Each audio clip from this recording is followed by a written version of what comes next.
Ron Paul's plan to restore one nation under God. Dr. Paul has always said our rights come from our God, the Creator, and not from our government. That means he believes that the government, when it's functioning properly, will protect life, liberty, and property. Anything beyond that is left to the people, including the church, and to the states per the 10th Amendment. And those are listed in Article 1, Section 8, the rights in which the powers that are delegated to the federal government. This form of government, constitutional form, is very similar to what was set up in the Old Testament until the people cried out for a king in 1 Samuel chapter 8. The first order of a true nation under God present needs to be to restore the rule of law. It is hypocritical for a government to expect the citizens to obey the law when it can't even stick to the confines of the Constitution, in particular the 10th Amendment in Article 1, Section 8. Ron Paul said himself, if the people want these unconstitutional things that I want to, this is an exact quote, but he said if people want these things, like the Department of Education, make an amendment to the Constitution.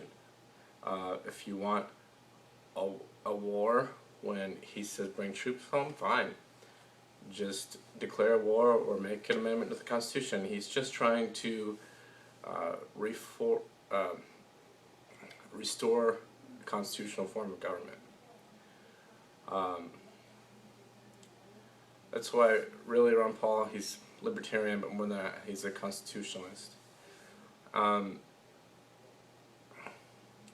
He also said he would go to war with a nation if the Congress declared it, and he would be there to defend Israel. He just wants a treaty with Israel if we're going to do anything beyond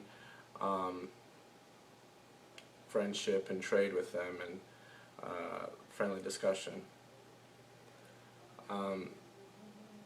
He believes that Israel is our ally and friend. However, foreign aid is really corporate welfare, as it only can be used to buy United States products, which are mostly military.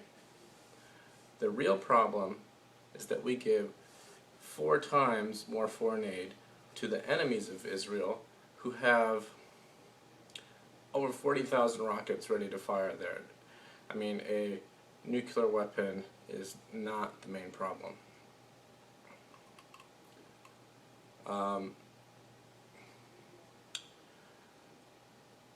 The real issue with foreign aid too is, and our expansive military, is the wars will come to an end if we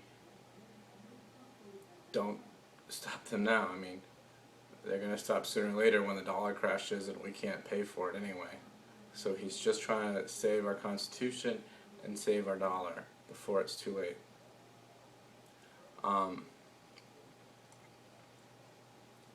So obviously they are safer with the aid ended by not just to them, but to their enemies around them.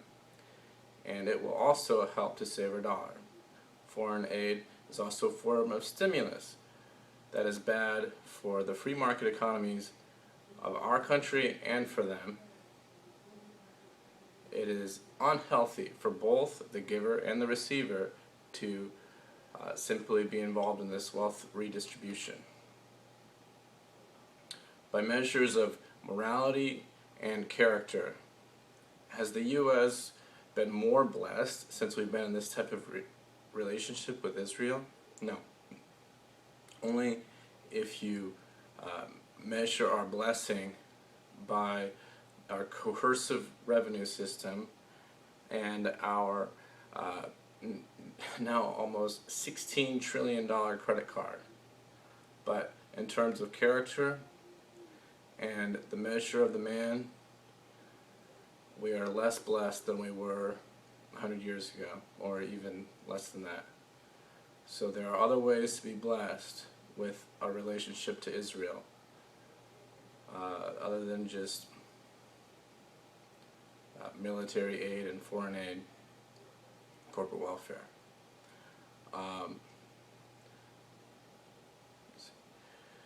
We were also a blessing in World War II, but that was a battle that was a declared constitutional war, unlike our military involvement now, when we don't even have a treaty with Israel.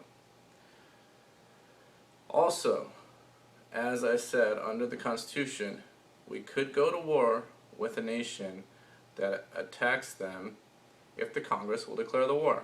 I know I keep bringing that up, but it's just, he said that time and time again. If people are so worried about his foreign policy, I don't know why that they would worry when all they have to do is go to Congress, declare war with whoever they want to declare, make it official, make it constitutional, and we're there. We could even be as stretched around the world militarily when he comes into office, and he would not bring the troops home if it was just done through the proper means of using the U.S. Congress. They could force it through the lame duck Congress like they forced a lot of other things through last time. We could have other relationships with Israel, but Representative Paul only asked for a treaty with them. In any case, the church and our citizens are always free to donate to Israel. Benjamin Netanyahu and other Israelis have said that, said a number of times, they don't need our help, so why should we give unneeded help that we can't afford to give? It's all politics. Furthermore, Israel has given us a portion of their sovereignty, and really if you give up some sovereignty, you give up all of it, just like we've done with the United Nations. As they look to America before they draw borders or before they do any major military action. Dr. Paul is, so new subject, I'm covering a few of them, but Dr. Paul is the most pro-life candidate. He, as he has repeatedly proposed, the We the People Act and the Sanctity of Life Act that would immediately overturn Roe v. Wade. This would be much faster than a repeal of Roe v. Wade or a pro-life amendment, which he would support those, but they're just slower. And those would give the power back to the states, and then the states can deal with them just like every other violent crime. Dr. Paul also supports DOMA, the Defense of Marriage Act, defining marriages between one man and one woman. He's always just said that's what the dictionary says, so you might as well have it in the law. In conclusion, Representative Paul would at least hold the line on Christian social issues while offering more real possibility of advancing the cause of the family.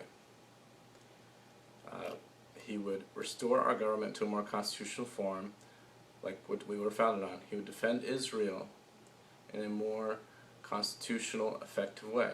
He would save our currency by restoring just weights and measures. And he would restore one nation under God as we go back in the forms of limited government that we were founded on. What more could we ask from a Christian candidate? I thank God for someone who offers real restoration and not just rhetoric. Thank you very much.